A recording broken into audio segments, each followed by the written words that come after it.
Hey, so if your hotkeys in ShareX aren't working, yeah, that can completely break your workflow. Maybe nothing happens when you press a shortcut or the wrong action triggers.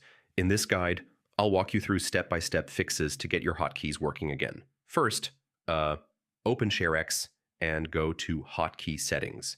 Make sure your shortcuts are actually assigned and enabled.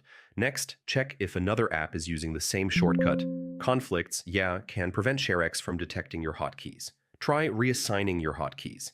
Choose a different key combination that isn't used by other programs. Run ShareX as administrator. Sometimes permissions can block hotkey detection. Close apps that might override keyboard inputs, like screen recorders, gaming overlays, or macro tools.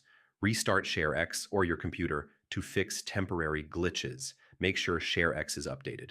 Older versions can have bugs affecting hotkeys. If nothing works, reset ShareX settings to default. This can fix broken configurations. So yeah, that's how to fix ShareX hotkeys not working. One of these steps should get your shortcuts back up and running. If this helped, subscribe for more simple tech fixes.